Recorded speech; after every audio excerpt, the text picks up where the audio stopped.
So hello 'no, pag-usapan natin itong tungkol sa crisis ngayon 'no, sa panahon ito.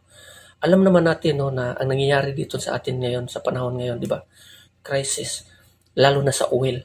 'Pag sinabi kasing crisis sa oil, apektado ang lahat niyan. Maraming mga negosyanteng malulugi, negosyong magsasara. 'Pag magsasara ang mga negosyo dahil nga sa taas ng demand ng oil o kaya kakulangan ng oil, maraming negosyo ang magsasara. 'Pag magsasara yung mga negosyo na yon, yung mga marami ring mga tao na ng pag-asa, na mawawalan ng trabaho. 'Pag ganito ang mangyayari, susunod niyan tagutom. Tatugutom 'yan sa mga taong nawawalan ng trabaho. Dahil dito, hindi lang tagutom, aakyat pa yung tataas yung presyo ng bilihin. 'Pag tataas yung presyo ng bilihin, lahat ng tao apektado. Especially dito sa atin sa Pilipinas 'no, na walang alternatibong aksyon, walang alternatibong solusyon, walang paghahanda sa mga crisis na dumating.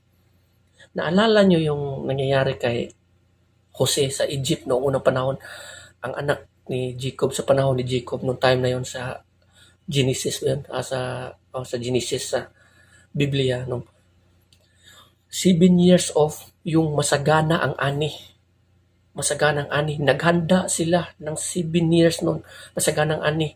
Naghanda sila, nag-ipon sila, nag-imbak sila ng maraming mga pagkain na ganito ganyan para ipang-supply in case na tagutom. Until dumating din pagkatapos ng 7 years na masagana ang ani, sumunod nun, ang 7 years din na tagutom. So, nung 7 years na tagutom, ilang araw lang nun, ilang years nun, naranasan na ng buong bansa, ng buong bayan nila, no, na hirap na sila. So, dahil nga marami silang nakaimbak na pagkain na kayang isupply doon sa kanilang mga mamamayan, hindi sila, kumbaga, nakaya nilang supplyan ang bawat tao. Hindi, kumbaga, napaghandaan na nila kung ano man yung mangyayari sa crisis. Unlike sa atin dito, no, mas malala yung corruption. No, walang alternatibong solusyon, walang alternatibong paghahanda. Kung sakali man na may dumating na crisis, anong gagawin? So, apektado ang mga tao. So, ito nga ang nangyayari, no. So, kung wala man sa gobyerno ito, so tayo na lang po ang gagawa ng alternatibong solusyon kung ano yung preventive action na gawin natin just in case na darating uli yung isang mga crisis, kasi hindi natin alam. Itong mga crisis na ito, simula pa lang ito. Marami pang susunod na mga crisis. Lagi niyong tatandaan, mula sa panahon sa pandemic, din 2026 ngayon, after 5 years, 6 years, di ba? Crisis uli. So, baka ilang taon uli mula ngayon, may crisis na naman. So, kailangan, anong gagawin natin? So, lalo na doon sa may mga farm. So, hindi sila masyadong maapektuhan kung in case na mga ganun kasi makakapagtanim sila.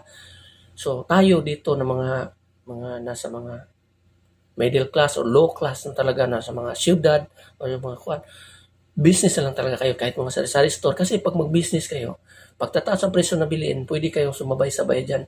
Kaya niyong supplyan ang inyong pamilya sa pamamagitan lang ng negosyo. Kahit pa paano, kung may trabaho kayo, kaya din i-supply. So, kailangan pagpaplano, no?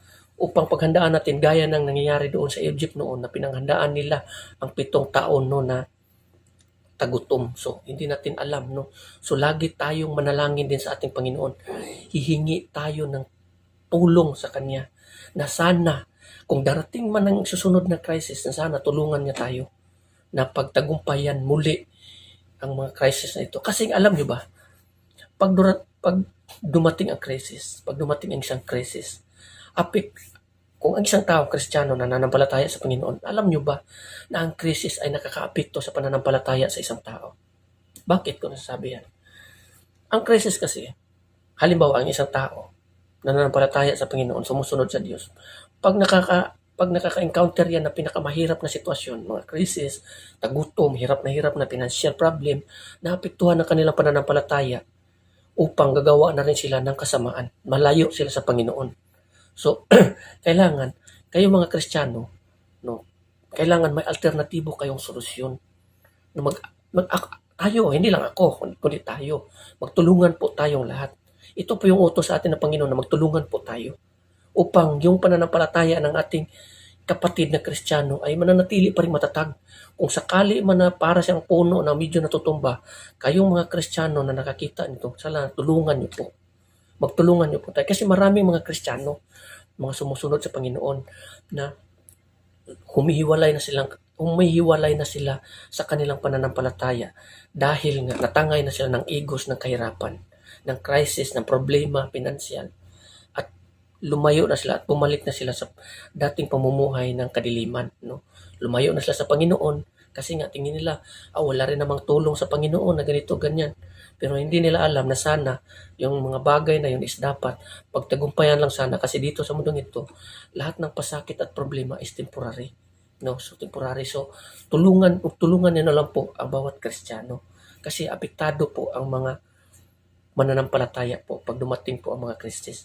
Alam niyo yung sinasabi ng ating Panginoon Kristo, no, patungkol sa binhi. Yung isang binhi na nahulog sa isang damuhan. Nung nabuhay yun at umusbong nagiging halaman.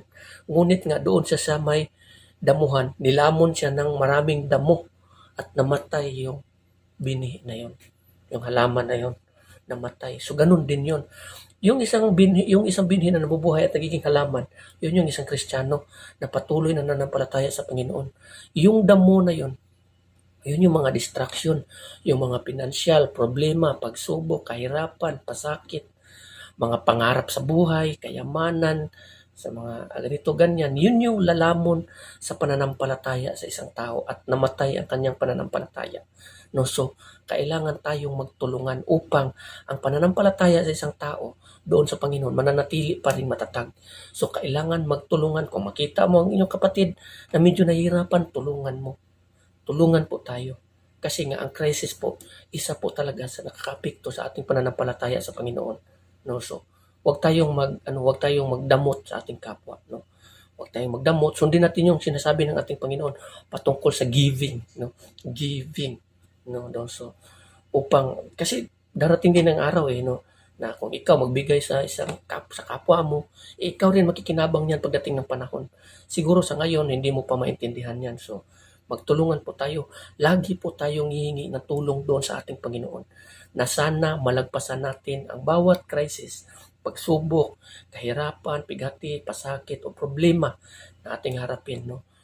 Maghanap tayo ng alternatibong solusyon gaya ng ginawa ni Jose upang iligtas ang mamamayan doon sa Ehipto sa panahon noon. So, ganun din ang dapat sana natin gawin ngayon. So, ngayon na 2 beses na tayo naka-encounter ng crisis, so lagi na tayo maghanda na mayroon pang susunod nito. Sa Biblia, patungkol sa 4 horsemen, tagutom, sakit, or ano pa man yun.